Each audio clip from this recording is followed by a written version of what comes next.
저는 그 교회에서 10년 넘게 출석했던 평범한 교인이었습니다. 매주 주일이면 가족과 함께 예배를 드렸고 가끔 구역 모임에 참석했으며 봉사는 주차 안내를 맡아서 했습니다. 특별히 열심인 신자는 아니었지만 그렇다고 신앙이 식은 것도 아니었습니다. 그냥 보통의 삶 안에 교회가 자연스럽게 자리 잡고 있었던 사람이었습니다. 그때까지만 해도 저는 교회란 변하지 않는 곳이라고 생각했습니다. 목사님의 설교가 있고 찬양이 있고 기도가 있는 그 모든 것이 언제나 그 자리에 그렇게 있을 거라고 믿었습니다. 하지만 어느 날부터인가 작은 변화들이 시작되었고 그 변화는 결국 제가 알던 교회를 완전히 다른 모습으로 바꿔놓았습니다. 지금부터 들려드릴 이야기는 약 3년 전에 제가 직접 겪은 일입니다. 이 이야기를 꺼내는데 오랜 시간이 걸렸습니다. 아직도 그때의 일들이 선명하게 남아있어서 때로는 말하기가 힘들 때도 있습니다.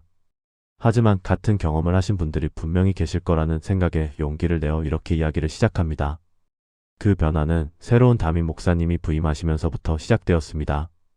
이전 목사님께서 은퇴하시고 몇 달간의 공석 기간을 거쳐 새 목사님이 오셨습니다. 처음 몇 주는 모든 것이 평온했습니다. 새 목사님은 젊고 열정적이었으며 설교도 신선했습니다. 사람들은 기대에 찬 눈빛으로 새로운 시작을 이야기했습니다. 저 역시 그랬습니다. 변화가 나쁜 것은 아니라고 생각했습니다. 오히려 새로운 에너지가 교회에 필요한 시점이라고 여겼습니다. 그때는 미처 몰랐습니다. 그 변화가 어떤 방향으로 흘러갈지에 대해서 말입니다. 첫 신호는 아주 작은 것이었습니다. 새벽 기도의 시간이 30분 앞당겨졌습니다. 목사님께서는 더 많은 분들이 참석할 수 있도록 조정한다고 하셨습니다. 대부분의 사람들은 별다른 이의를 제기하지 않았습니다. 저도 그랬습니다. 그저 시간 조정 정도로 받아들였습니다. 그 다음은 찬양팀의 구성이 바뀌기 시작했습니다. 오랫동안 찬양을 인도하시던 집사님이 내려오시고 새로운 찬양 인도자가 세워졌습니다. 그분은 젊고 음악적으로 뛰어난 분이었습니다. 찬양의 스타일도 달라졌습니다. 예전에는 잔잔한 찬송가 중심이었다면 이제는 빠르고 역동적인 CCM 중심으로 바뀌었습니다. 이 변화에 대해서도 사람들의 반응은 엇갈렸습니다. 젊은 청년들은 좋아했고 나이 드신 분들은 조용히 불편함을 드러냈습니다. 하지만 목소리를 높이는 사람은 없었습니다. 그저 각자의 자리에서 적응하려고 애쓰는 모습들이었습니다. 저는 그때 생각했습니다. 이 정도 변화는 어느 교회에서나 있을 수 있는 일이라고 말입니다. 새 목사님의 리더십 스타일이고 교회가 성장하기 위한 과정이라고 이해하려 했습니다. 하지만 시간이 지나면서 변화는 단순히 예배 형식에만 머물지 않았습니다. 구역 모임의 구조가 재편되었습니다. 기존에는 지역별로 나뉘어져 있던 구역이 연령대별로 재구성되었습니다. 목사님은 같은 세대끼리 모일 때 더 깊은 교제가 가능하다고 설명하셨습니다. 표면적으로는 합리적인 이유였습니다. 그런데 이 재편 과정에서 묘한 일들이 일어났습니다. 오랫동안 구역장을 맡아오셨던 권사님들 중 몇 분이 자리에서 내려오게 되었습니다. 새로운 구역장들이 세워졌는데 대부분 목사님과 가까운 분들이었습니다. 당시에는 세대 교체라고 생각했습니다. 하지만 지금 돌아보면 그것은 조직 재편의 시작이었습니다. 교회 안에서 조용한 긴장감이 흐르기 시작했습니다. 눈에 띄는 갈등은 없었지만 분위기가 미묘하게 달라지고 있었습니다. 예배 후 교제 시간에 사람들이 모여 이야기를 나누는 풍경은 여전했지만 대화의 내용은 예전과 달랐습니다. 요즘 교회가 많이 달라졌죠? 누군가 조심스럽게 꺼낸 말에 다들 고개를 끄덕이면서도 깊은 이야기는 하지 않았습니다. 그저 그러게요, 적응하는 중이에요. 같은 애매한 대답들만 오갔습니다. 마치 서로 눈치를 보는 것 같았습니다. 저 역시 그랬습니다. 불편한 감정이 있었지만 굳이 말로 꺼내지 않았습니다. 제가 예민한 건가 싶기도 했고 시간이 지나면 나아질 거라고 생각했습니다. 무엇보다 교회에서 부정적인 이야기를 꺼낸다는 것 자체가 조심스러웠습니다. 그러던 어느 주일이었습니다. 예배를 마치고 주차장으로 나가는데 오랫동안 알고 지내던 집사님이 차 안에 혼자 앉아 계셨습니다. 창문 너머로 보이는 그분의 표정이 평소와 달라 보였습니다. 무거운 표정이었습니다. 저는 차에 다가가 인사를 건넸습니다. 집사님은 억지로 미소를 지으며 창문을 열었습니다. 짧은 대화를 나누는 동안 그분의 목소리에서 지친 기운이 느껴졌습니다. 요즘 교회 오는 게 예전만큼 기쁘지가 않네요 라는 말을 남기고 그분은 차를 몰고 떠났습니다. 그날 집으로 돌아오는 길에 저는 계속 그 말을 떠올렸습니다. 사실 저도 비슷한 감정을 느끼고 있었기 때문입니다. 교회에 가는 것이 의무처럼 느껴지기 시작했습니다. 예배를 드려도 마음이 편안하지 않았고 기도를 해도 무언가 막혀 있는 것 같았습니다.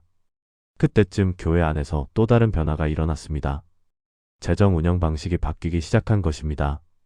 이전까지는 당회에서 예산을 논의하고 결정했는데 새 목사님이 오신 후로는 목사님께서 직접 재정 운영에 깊이 관여하기 시작하셨습니다. 처음에는 교회 성장을 위한 투자라는 명목으로 여러 사업들이 진행되었습니다. 새로운 음향 시스템을 들여왔고 로비를 리모델링했으며 카페를 만들었습니다. 겉으로 보기에는 교회가 점점 현대적으로 변해가는 것 같았습니다. 하지만 재정위원회에 계시던 장로님 한 분이 조용히 사임하셨습니다. 공식적인 이유는 개인 사정이라고 했지만 교회 안에서는 다른 이야기들이 돌았습니다. 예산 집행 과정에서 의견 차이가 있었다는 말이었습니다. 확인되지 않은 이야기였지만 사람들은 수근거렸습니다. 저는 그 장로님을 개인적으로 잘 알고 있었습니다. 오랜 시간 교회를 섬겨오신 분이고 무엇보다 신중하고 원칙적인 분이셨습니다. 그런 분이 갑자기 직분을 내려놓으신다는 것이 이해가 되지 않았습니다. 어느 날 장로님을 우연히 만났을 때 조심스럽게 여쭤봤습니다. 장로님은 한동안 말이 없으시다가 천천히 입을 여셨습니다. 이제는 내가 섬길 자리가 아닌 것 같아서 그 한마디였습니다. 더 이상 묻지 못했습니다. 그 대화 이후로 저는 교회를 보는 눈이 달라지기 시작했습니다. 이전에는 보이지 않던 것들이 보이기 시작했습니다.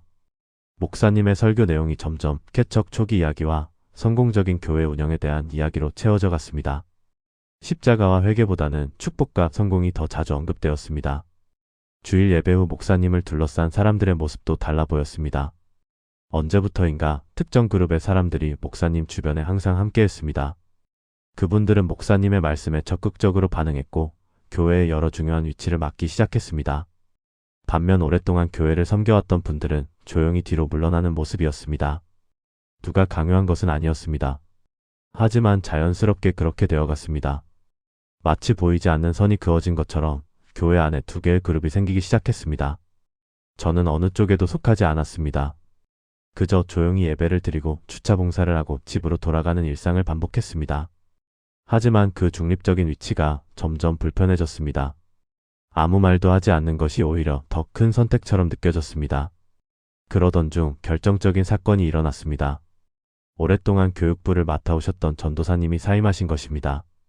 그분은 제가 교회에 처음 나왔을 때부터 계셨던 분이었습니다. 아이들을 진심으로 사랑하셨고 교육에 대한 열정이 대단하신 분이었습니다. 사임 소식은 갑작스럽게 전해졌습니다.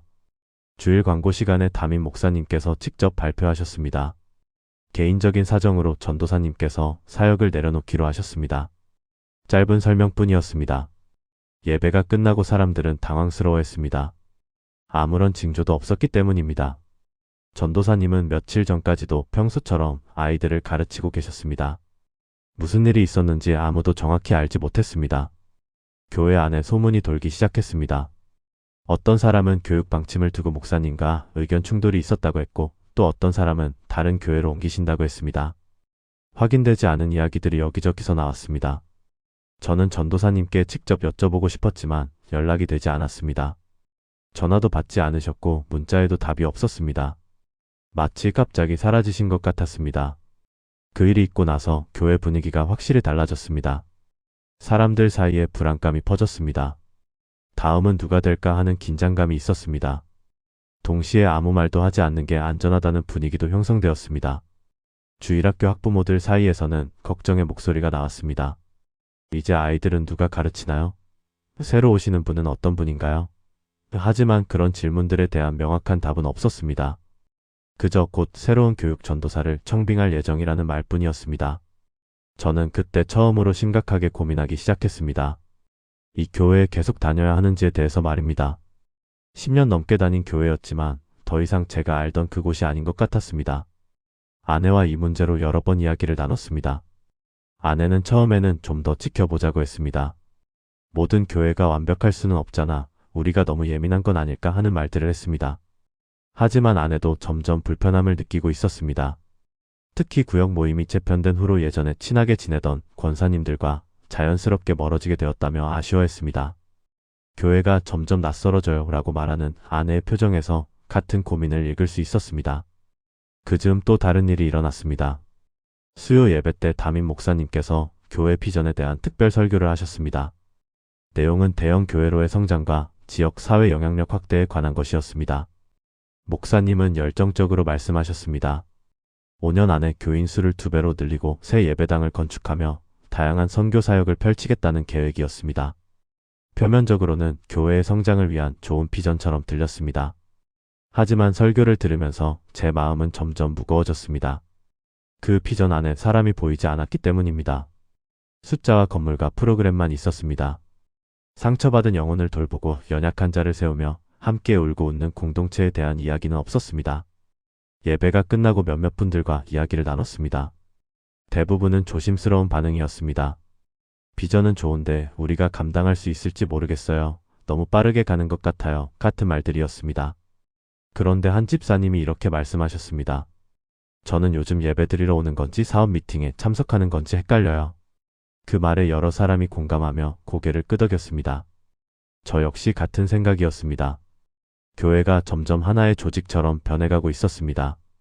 효율과 성과를 중시하고 목표 달성을 강조하는 분위기였습니다. 예수님의 마음이 아니라 세상의 방식으로 운영되는 것 같았습니다. 며칠 후 당회가 열렸습니다. 저는 당연히 참석할 수 없었지만 당회원이신 한 장로님을 통해 나중에 일부 내용을 전해 들었습니다. 회의 분위기가 매우 무거웠다고 했습니다. 건축 계획에 대한 논의 과정에서 여러 의견이 나왔다고 합니다. 일부 장로님들은 현재 교회 재정 상태로는 무리라고 우려를 표하셨습니다. 하지만 목사님은 믿음으로 나아가야 한다며 강하게 추진 의사를 밝히셨다고 했습니다. 결국 표결까지 갖고 간신히 통과되었다고 했습니다. 하지만 그 과정에서 또 한 분의 장로님이 당회에서 물러나겠다는 의사를 밝히셨다고 합니다. 이유는 명확히 밝히지 않으셨지만 더 이상 함께할 수 없다는 뜻이었습니다. 그 이야기를 들으면서 저는 교회가 급속도로 무너지고 있다는 것을 느꼈습니다. 겉으로는 성장과 발전을 이야기하지만 내부에서는 균열이 깊어지고 있었습니다.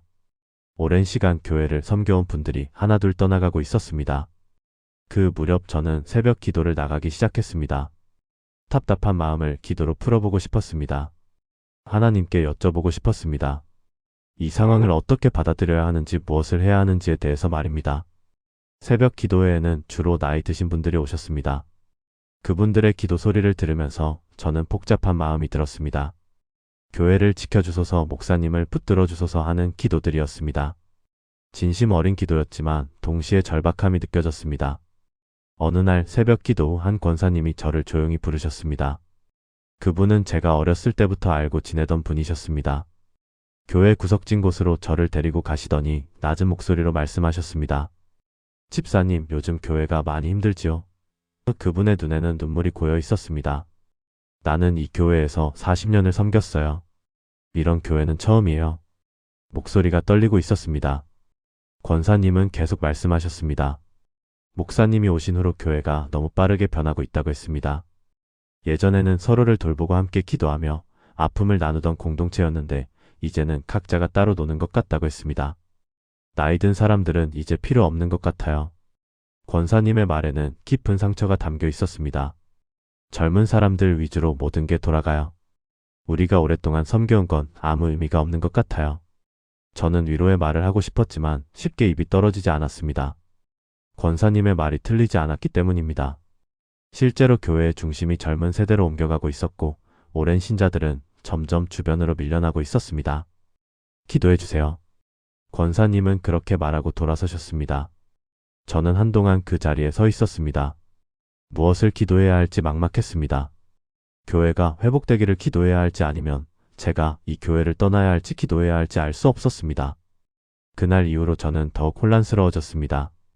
주일마다 교회에 가는 것이 의무처럼 느껴졌습니다.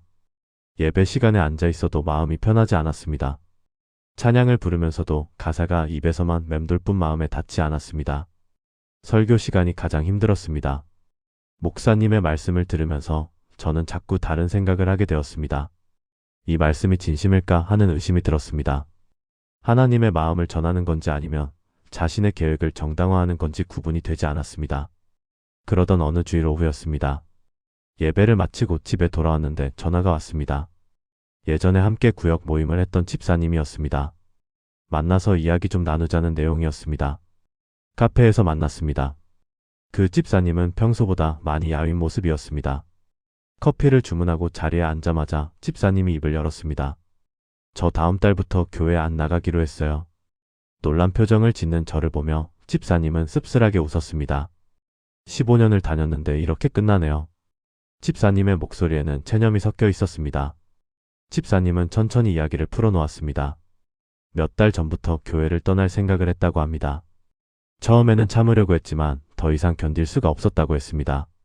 이건 제가 알던 교회가 아니에요.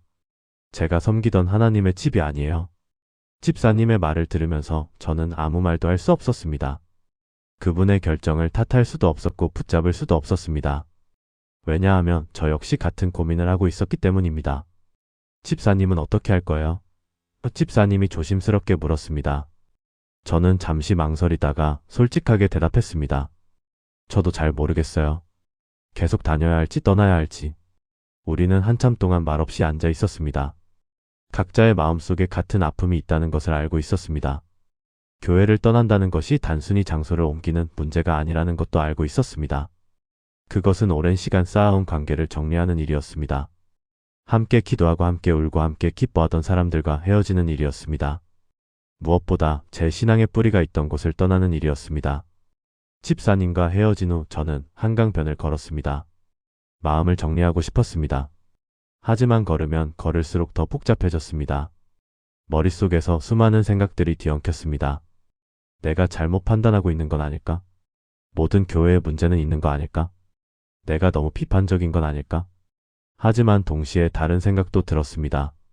이게 정말 하나님이 원하시는 교회일까? 성장이라는 이름으로 사람을 소외시켜도 되는 걸까? 조용히 떠나가는 사람들의 아픔은 누가 돌보나? 그날 밤 저는 오랜만에 길게 기도했습니다. 무릎 꿇고 하나님께 울며 기도했습니다. 하나님, 저를 인도해 주세요. 제가 무엇을 해야 할지 보여주세요. 하지만 명확한 답은 오지 않았습니다. 다음 주일 예배에 나갔을 때 또 다른 변화가 있었습니다. 예배 순서가 바뀌었습니다. 기존에는 찬양과 기도 후에 헌금이 있었는데 이제는 설교 전에 헌금 시간이 배치되었습니다. 더 놀라운 것은 헌금 광고 방식이었습니다. 담임 목사님께서 직접 나오셔서 건축 헌금의 필요성을 강조하셨습니다. 구체적인 금액까지 언급하시며 성도들의 적극적인 참여를 당부하셨습니다. 예배가 끝난 후 사람들의 반응은 또다시 엇갈렸습니다.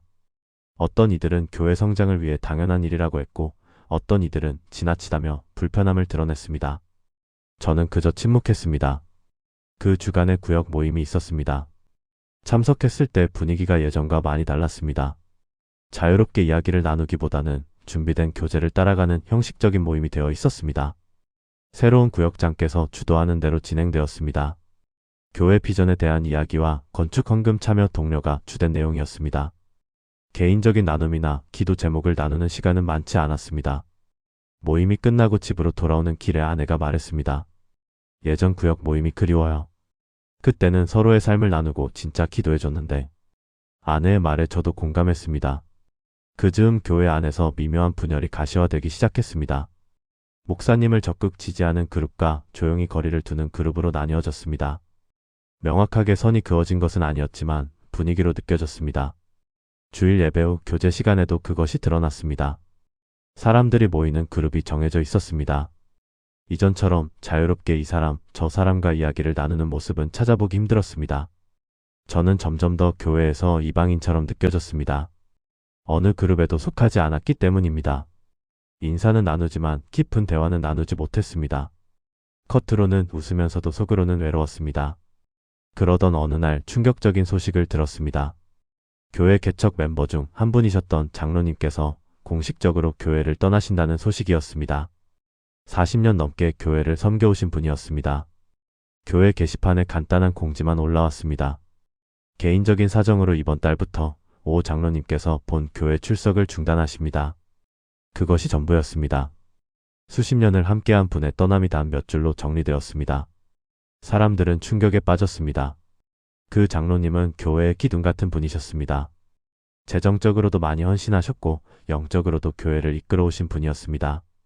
그런 분이 떠나신다는 것은 상징적인 의미가 컸습니다. 저는 용기를 내어 그 장로님께 연락을 드렸습니다. 직접 만나서 이야기를 듣고 싶었습니다. 장로님은 처음에는 망설이셨지만 결국 만나주셨습니다. 조용한 식당에서 마주 앉았습니다. 장로님은 많이 지쳐 보이셨습니다. 오랜 시간 무거운 짐을 지고 계셨던 것 같았습니다. 제가 여쭤보기도 전에 장로님께서 먼저 말씀을 시작하셨습니다. 집사님, 나는 이 교회를 사랑했어요. 정말 사랑했습니다. 장로님의 눈가가 붉어졌습니다. 하지만 이제는 더 이상 내가 섬길 수 있는 교회가 아니에요. 장로님은 천천히 이야기를 풀어놓으셨습니다. 새 목사님이 오신 후로 교회의 방향이 완전히 바뀌었다고 하셨습니다. 양적 성장만을 추구하고 사람보다 숫자를 중요하게 여기는 분위기가 되었다고 했습니다. 당회에서 여러 번 말했어요. 이렇게 가면 안 된다고. 장로님의 목소리에는 안타까움이 묻어났습니다. 하지만 목사님은 듣지 않으셨어요. 오히려 나를 성장을 방해하는 사람으로 보시더라고요. 장로님은 마지막 당회 때 있었던 일을 말씀해 주셨습니다. 건축 계획에 대해 신중하게 접근하자고 의견을 내셨다가 목사님으로부터 믿음이 없다는 말을 들으셨다고 합니다. 40년을 섬긴 사람에게 믿음이 없다는 말을 들었을 때 무너졌다고 하셨습니다. 그때 깨달았어요. 이제 이 교회에서 내 목소리는 필요 없구나. 장로님은 깊은 한숨을 내쉬셨습니다. 떠나는 게 교회를 위해서도 나를 위해서도 맞는 것 같아요. 장로님의 이야기를 들으면서 저는 가슴이 먹먹해졌습니다. 한 사람의 신앙 인생이 이렇게 무너지는 모습을 보는 것이 고통스러웠습니다. 동시에 저 자신의 모습도 보였습니다. 집사님은 어떻게 할 거예요? 장로님이 물으셨습니다. 저는 솔직하게 대답했습니다. 저도 떠날까 생각 중입니다. 하지만 쉽지 않네요. 장로님은 고개를 끄덕이셨습니다. 쉬울 리가 없지요. 하지만 집사님, 한 가지만 기억하세요. 교회를 떠나는 것이 하나님을 떠나는 게 아니에요. 때로는 떠나는 것이 신앙을 지키는 길일 수도 있어요. 그 말씀이 제 마음에 깊이 새겨졌습니다. 저는 그동안 교회를 떠나는 것을 신앙의 포기처럼 생각했습니다. 하지만 장로님의 말씀을 듣고 다르게 볼 수 있게 되었습니다. 장로님과 헤어진 후 저는 오랜 시간 기도했습니다. 하나님께 간절히 여쭤봤습니다. 저를 인도해 주세요. 제가 가야 할 길을 보여주세요. 그리고 조금씩 마음에 평안이 찾아왔습니다. 다음 주일 저는 가족과 함께 교회에 나갔습니다. 그런데 이상하게 모든 것이 다르게 보였습니다. 예배당 건물도 사람들의 표정도 예배 순서도 낯설게 느껴졌습니다. 마치 처음 온 곳처럼 어색했습니다. 예배를 드리는 내내 저는 관찰자처럼 앉아 있었습니다. 찬양을 부르는 사람들의 모습을 봤습니다. 진심으로 예배하는 사람도 있었고 습관처럼 따라하는 사람도 있었습니다. 그리고 저처럼 무언가 잃어버린 듯한 표정의 사람들도 보였습니다. 설교 시간에 목사님은 여전히 열정적으로 말씀하셨습니다. 하지만 제 귀에는 그 말씀이 다르게 들렸습니다. 하나님의 음성이 아니라 한 사람의 목소리로 들렸습니다. 그것이 잘못된 것은 아니었지만 더 이상 제 영혼을 움직이지 못했습니다. 예배가 끝나고 집으로 돌아오는 차 안에서 아내가 조용히 말했습니다. 우리 교회 옮길까요? 저는 아내를 바라봤습니다. 아내의 눈에도 같은 고민이 담겨 있었습니다. 조금만 더 기도해보자. 저는 그렇게 대답했습니다. 하지만 마음속으로는 이미 결정이 내려진 것 같았습니다. 단지 그것을 인정하기가 두려웠을 뿐이었습니다. 그 주간 동안 저는 많은 생각을 했습니다. 10년 넘게 다닌 교회를 떠난다는 것이 무엇을 의미하는지 곰곰이 생각했습니다. 그곳에서 만난 사람들, 함께 울고 웃었던 순간들, 신앙이 성장했던 시간들이 떠올랐습니다. 동시에 지난 1년간의 일들도 떠올랐습니다. 하나씩 떠나간 사람들, 점점 무거워지던 분위기, 사라져간 따뜻함들이 생각났습니다. 그리고 깨달았습니다. 제가 사랑했던 그 교회는 이미 사라졌다는 것을요. 며칠 후 저는 담임 목사님을 찾아뵙기로 했습니다. 떠나기 전에 마지막으로 대화를 나누고 싶었습니다. 목사님 사무실 문을 두드렸을 때 긴장되었습니다. 목사님은 반갑게 맞아주셨습니다. 집사님, 무슨 일이세요? 저는 천천히 말씀드렸습니다. 목사님, 저희 가족이 교회를 옮기려고 합니다. 목사님의 표정이 굳어졌습니다. 잠시 침묵이 흘렀습니다. 이유가 뭔가요? 목사님의 목소리에는 당혹감이 섞여 있었습니다. 저는 조심스럽게 말씀드렸습니다.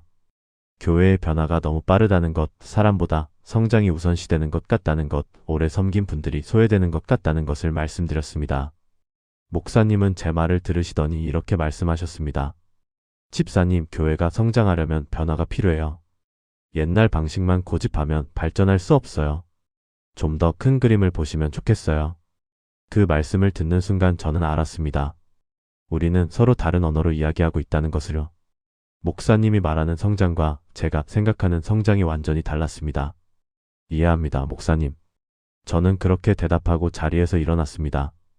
그동안 감사했습니다. 더 이상 할 말이 없었습니다. 사무실을 나오면서 이상한 감정이 들었습니다.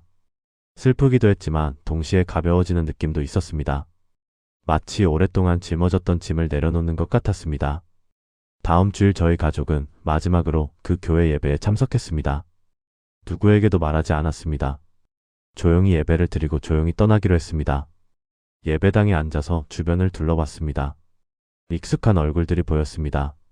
함께 봉사했던 분들, 구역 모임에서 만났던 분들, 인사를 나누던 분들이 눈에 들어왔습니다. 가슴이 먹먹해졌습니다. 예배가 끝나고 몇몇 분들과 인사를 나눴습니다. 떠난다는 말은 하지 않았습니다. 그저 다음 주에 봐요 하고 웃으며 손을 흔들었습니다. 하지만 마음속으로는 작별 인사를 하고 있었습니다. 주차장으로 걸어가면서 뒤를 돌아봤습니다. 10년 넘게 다녔던 교회 건물이 보였습니다. 그곳에서 있었던 수많은 일들이 주마등처럼 스쳐 지나갔습니다. 기쁨도 있었고 슬픔도 있었고 은혜도 있었습니다. 차에 타서 시동을 걸었습니다. 아내가 제 손을 잡았습니다. 아무 말도 하지 않았지만 서로의 마음을 알 수 있었습니다. 아이들은 뒷좌석에서 조용히 앉아 있었습니다. 교회 주차장을 빠져나오면서 저는 눈물이 났습니다. 참으려 했지만 흘러내렸습니다. 끝이라는 것이 이렇게 아프다는 것을 그때 알았습니다. 그로부터 몇 주 동안 저희 가족은 교회에 나가지 않았습니다. 주일 아침이 되면 어색했습니다. 10년 넘게 반복했던 루틴이 사라지니 허전했습니다. 무엇을 해야 할지 몰랐습니다. 그 시간 동안 많은 생각을 했습니다. 교회란 무엇인가, 신앙이란 무엇인가에 대해 근본적인 질문을 했습니다. 하나님은 여전히 저와 함께 하시는가를 물었습니다. 답은 쉽게 오지 않았습니다. 하지만 조금씩 깨닫게 되었습니다. 교회 건물을 떠났다고 해서 하나님을 떠난 것이 아니라는 것을요. 오히려 하나님을 더 진실하게 만나기 위한 과정일 수도 있다는 것을 말입니다. 한 달쯤 지났을 때 저희는 새로운 교회를 찾기 시작했습니다. 몇 군데를 방문했습니다. 어떤 곳은 너무 크고 화려했고 어떤 곳은 너무 작고 조용했습니다. 마음에 와닿는 곳을 찾기가 쉽지 않았습니다. 그러다 한 작은 교회를 방문했습니다. 건물은 낡았고 시설은 부족했습니다. 하지만 예배당에 들어서는 순간 다른 느낌이 들었습니다. 따뜻함이 느껴졌습니다. 예배를 드리는 동안 저는 오랜만에 평안함을 느꼈습니다. 목사님의 설교는 화려하지 않았지만 진실했습니다. 찬양은 웅장하지 않았지만 진심이 담겨 있었습니다. 사람들의 표정에서 억지스러움이 아니라 기쁨이 보였습니다. 예배가 끝나고 몇몇 분들이 다가와 인사를 건넸습니다. 처음 오셨어요? 환영합니다. 간단한 인사였지만 진심이 느껴졌습니다. 오랜만에 교회에서 환영받는다는 느낌을 받았습니다. 아내와 눈을 마주쳤습니다. 아내도 같은 생각인 것 같았습니다. 여기 괜찮은 것 같아요. 아내의 말에 저도 고개를 끄덕였습니다. 그렇게 저희는 새로운 교회에 출석하기 시작했습니다. 처음에는 낯설었습니다. 모든 것이 이전 교회와 달랐습니다. 사람들도 분위기도 예배 방식도 달랐습니다. 하지만 시간이 지나면서 적응해 갔습니다. 새로운 사람들을 만났고 새로운 관계를 맺었습니다. 천천히 마음을 열어갔고 조금씩 소속감을 느끼기 시작했습니다. 그 과정이 쉽지만은 않았습니다. 여전히 이전 교회가 그리울 때가 있었습니다. 그곳에서 함께했던 사람들이 보고 싶었습니다. 특히 명절이나 특별한 날이 되면 더 그랬습니다. 가끔 이전 교회 소식을 들었습니다. 건축이 시작되었다는 소식도 들었고 또 몇 분이 교회를 떠났다는 소식도 들었습니다. 그때마다 복잡한 마음이 들었습니다. 한편으로는 안타까웠습니다. 제가 사랑했던 공동체가 계속 무너지고 있다는 것이 슬펐습니다. 하지만 다른 한편으로는 제가 떠난 것이 맞는 선택이었다는 확신도 들었습니다. 1년쯤 지났을 때 우연히 이전 교회에서 함께 봉사했던 집사님을 만났습니다. 반갑게 인사를 나눴습니다. 요즘 어떻게 지내세요? 제가 물었습니다. 집사님은 씁쓸하게 웃으며 대답했습니다. 저도 결국 교회를 옮겼어요. 더 이상 견딜 수가 없더라고요. 많은 이야기를 나눴습니다. 교회는 여전히 변화 중이고 여전히 사람들이 떠나고 있다고 했습니다. 그래도 집사님은 잘하셨어요. 집사님이 말했습니다. 빨리 결정하신 게 맞아요. 저는 너무 오래 버티다가 상처만 더 깊어졌어요. 그 말을 들으면서 저는 다시 한번 생각했습니다. 떠나는 것이 때로는 용기라는 것을요. 무조건 참고 견디는 것만이 신앙이 아니라는 것을요. 지금 제가 다니는 교회는 완벽하지 않습니다. 여기도 문제가 있고 부족함이 있습니다. 하지만 중요한 것은 이곳에서 저는 다시 하나님을 만나고 있다는 것입니다. 예배를 통해 위로받고 말씀을 통해 힘을 얻고 공동체를 통해 사랑을 경험합니다. 그것이 교회의 본질이라는 것을 다시 배우고 있습니다. 이전 교회에서의 경험은 저에게 큰 상처를 남겼습니다. 하지만 동시에 중요한 교훈도 주었습니다. 교회도 사람들이 모인 곳이기에 완벽할 수 없다는 것, 그래서 교회가 아니라 하나님께 뿌리를 내려야 한다는 것을 배웠습니다. 또한 성장이라는 이름으로 본질을 잃어버릴 수 있다는 것도 알게 되었습니다. 숫자가 늘어나고 건물이 커진다고 해서 교회가 성장하는 것이 아니라는 것을 깨달았습니다. 진짜 성장은 사람들이 하나님을 더 깊이 알아가고 서로를 진실로 사랑하며 상처받은 영혼들을 품는 것이라는 사실을 이제는 알고 있습니다.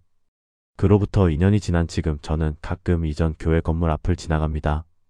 큰 건물이 세워졌고 주차장도 넓어졌습니다. 겉으로 보기에는 성공한 교회처럼 보입니다. 하지만 저는 압니다. 그 화려함 뒤에 얼마나 많은 사람들의 아픔이 있는지를요. 조용히 떠나간 사람들의 상처가 얼마나 깊은지를요. 이 이야기를 여기까지 꺼내는 데에는 정말 많은 용기가 필요했습니다. 교회의 어두운 면을 드러내는 일이 누군가에게는 불편할 수도 있고 또 누군가에게는 같은 아픔을 떠올리게 할 수도 있다는 것을 알고 있습니다. 그럼에도 이야기를 남기는 이유는 분명합니다. 같은 경험을 하고 계신 분들께 말씀드리고 싶었습니다. 당신은 혼자가 아니라고, 당신의 고민이 이상한 것이 아니라고 말입니다. 교회를 떠난다는 것이 신앙을 포기하는 것이 아닙니다.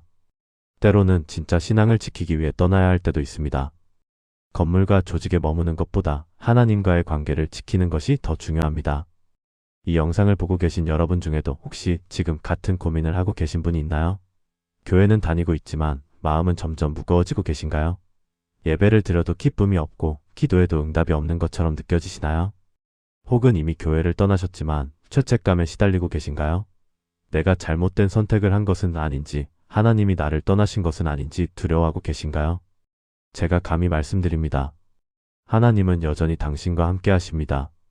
교회 건물 안에만 계시는 분이 아닙니다. 당신의 고민과 아픔을 다 아시고 당신을 인도하고 계십니다.